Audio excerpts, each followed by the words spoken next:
Hello dear aspirants, welcome to the BHU online law school. हम एक बार फिर से लीडिंग केसेस को देखने जा रहे हैं जो कि बहुत ही आवश्यक है हमारे परीक्षा के लिए। और इस क्रम में हमने कैटेगरी 1 कॉन्स्टिट्यूशनल लॉ संवैधानिक विधि के केस लॉज को देखा था, जिसमें हमने बेसिक स्ट्रक्चर डॉक्ट्रिन से रिलेटेड 3 केस लॉज देखे थे।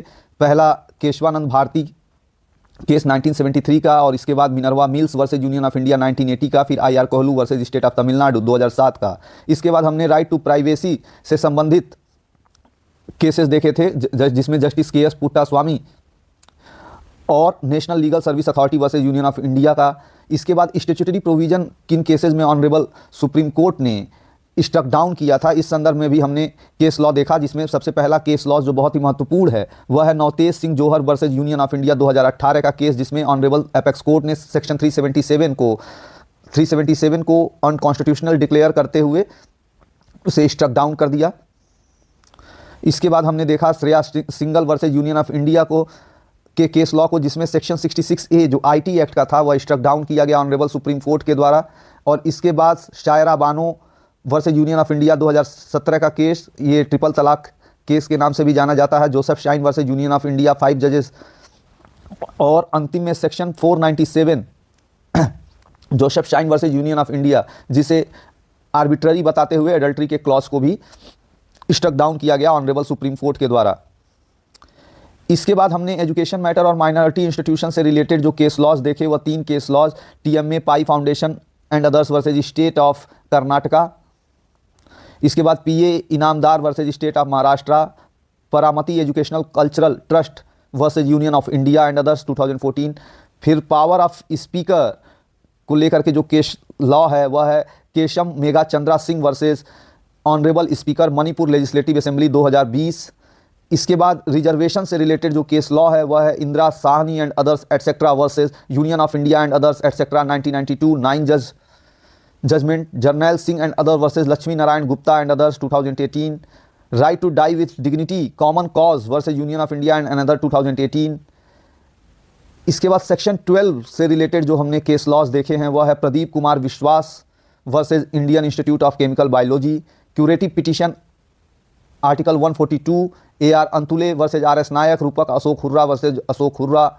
पब्लिक इंटरेस्ट लिटिगेशन से संबंधित जो केस लॉज हैं 3 case law, Vellore citizen welfare forum versus union of India, common cause registered society versus union of India, state of West Bengal versus the committee of for protection of democratic rights West Bengal, presidential reference under section 443(1) principles of for disposal of natural resources, special reference number 1। इसके बाद अब हम देखेंगे category 2, जिसके अंतर्गत separation of power and judicial review. Separation of power क्या है? हम ये जानते हैं कि भारत में या किसी भी राष्ट्र में जो राज्य होगा उसके 3 अंग होंगे। पहली जो है वह है लेजिस्लेटिव, दूसरा एग्जीक्यूटिव, तीसरी जुडिशरी। जुडिशरी को एक तरफ हम अलग कर देते हैं। जो कॉम्प्लेक्स सिस्टम है वह है लेजिस्लेटिव विधायिका का,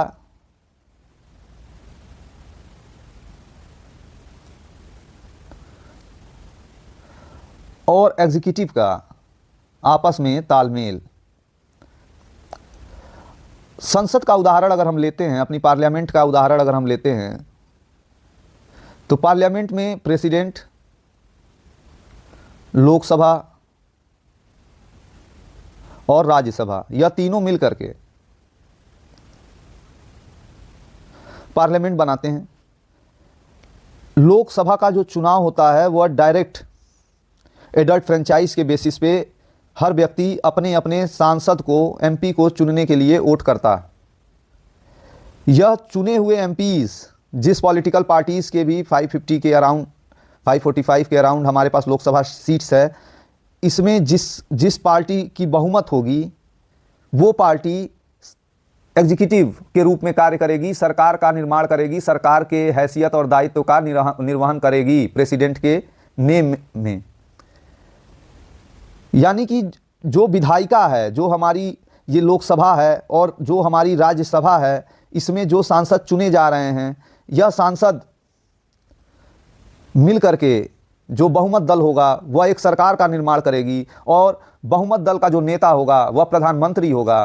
प्रधानमंत्री के प्लेजर पे बहुत सारे कैबिनेट मिनिस्टर होंगे, केंद्रीय मंत्री होंगे। प्राइम मिनिस्टर और कैबिनेट मंत्री यह एग्जीक्यूटिव के कोर हैं और इनके अंतर्गत इनके सबऑर्डिनेट अधिकारी, इनके चीफ सेक्रेटरीज और बहुत सारे ऑफिसर्स आएंगे। यह सरकार है और यह एग्जीक्यूटिव है। यह सरकार में जो मंत्रीगण हैं वह भी लेजिस्लेटिव के भाग हैं। जनता ने, पब्लिक ने इंडियन कॉन्स्टिट्यूशन के अंतर्गत इलेक्शन के माध्यम से लेजिस्लेचर को चुना, विधायिका को चुना और उन्हीं विधायिका में से कुछ विधायकगण, कुछ माननीय सांसदगण मिल करके राज्य और केंद्र के स्तर पर सरकार बनाते हैं। इन दोनों में सेपरेशन, इन दोनों में शक्तियों का बंटवारा कैसे होगा, क्योंकि इनमें काफ़ी ओवरलैपिंग है। और इसी के साथ साथ इस एग्जीक्यूटिव और जुडिशरी में क्या ओवरलैपिंग है और इसी के साथ साथ इस लेजिस्लेचर का जुडिशरी के साथ क्या संबंध है लॉ के रेस्पेक्ट में, इसको लेकर के कैटेगरी 2 सबसे पहले बात करता है separation of power and judicial review की। हम यह जानते हैं जब कभी भी लेजिस्लेटिव विधायिका हमारी कोई कानून बनाएगी, कानून की परिभाषा अनुच्छेद 13 में आर्टिकल 13 में दी गई है, जब कोई ऐसा कानून बनाएगी जो कि पार्ट 3 फंडामेंटल राइट के वायलेशन में होगा, तो जुडिशरी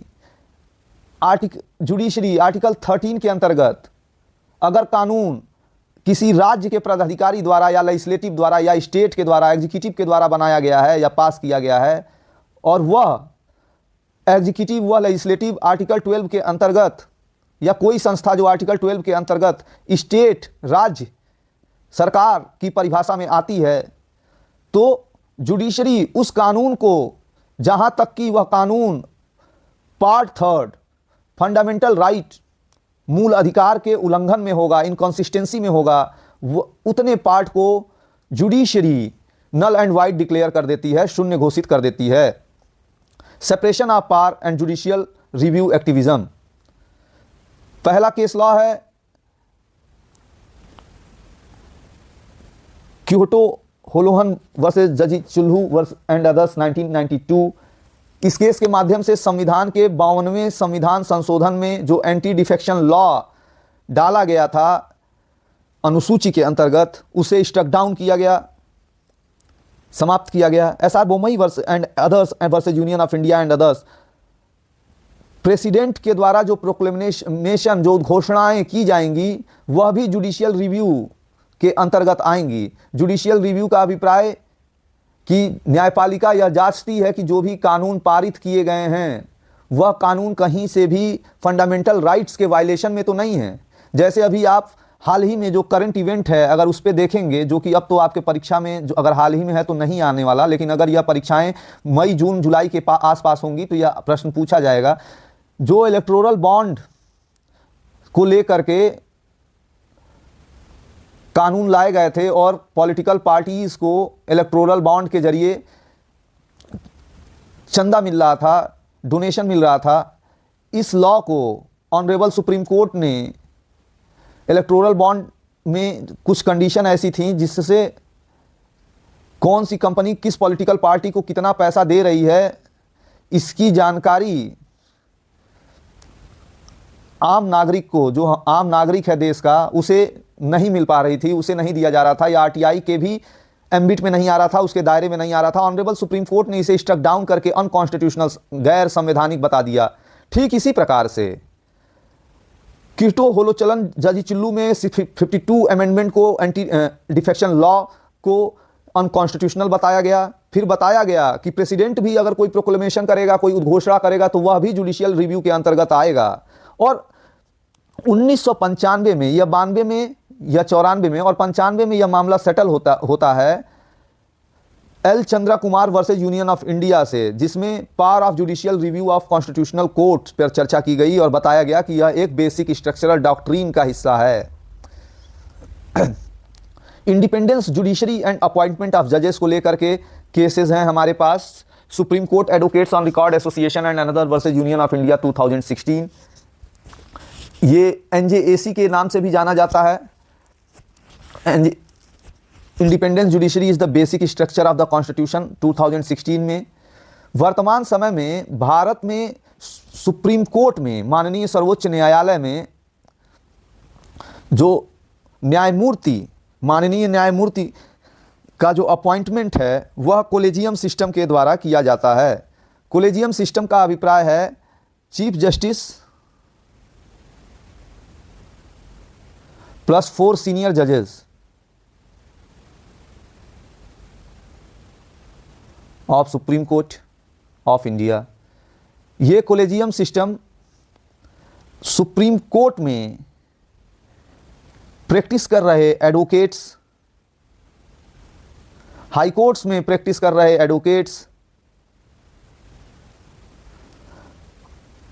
किन्हीं को भी जो एक मिनिमम एलिजिबिलिटी जो कॉन्स्टिट्यूशन में प्रिस्क्राइब्ड है उसको पूरी कर रहे हों, तो किसी भी एडवोकेट को उनके प्रैक्टिस के, उनकी मेरिट के और भी जो उनके कितने थीसिस हैं, कितने आर्टिकल हैं, कितने एफआर जजमेंट हैं, इनके आधार पर हाई कोर्ट में उन्होंने कितना काम किया है, कितने समय तक काम किया है, कितने अनुभव हैं, कितने फील्ड का नॉलेज है, इनके बेसिस पर चीफ जस्टिस ऑफ इंडिया और 4 सीनियर जजेस रिकमेंड करते हैं किसी एडवोकेट का नाम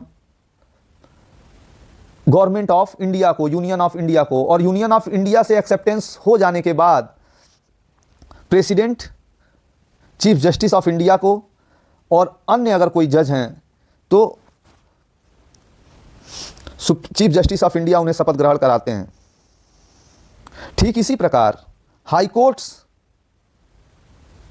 में स्टेट लेवल पे 30% के आसपास स्टेट सर्विसेज, जो हायर जुडिशियल सर्विसेज होती है डिस्ट्रिक्ट लेवल पे, हर डिस्ट्रिक्ट में डिस्ट्रिक्ट जज, एडीजे, वरिष्ठ न्यायिक अधिकारी होते हैं।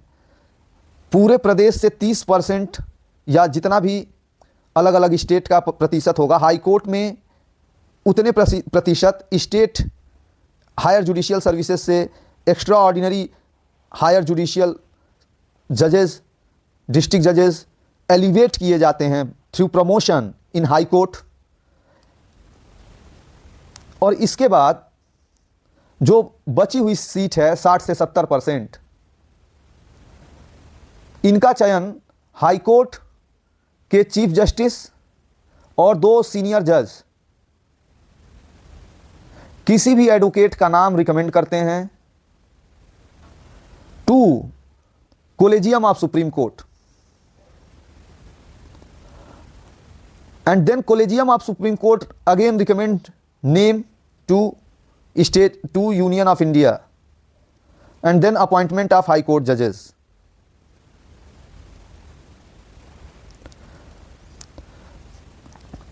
तो NJAC ये जो चीफ जस्टिस एंड 4 सीनियर जजेस अपॉइंट करते हैं एडवोकेट को, किसी भी एडवोकेट को,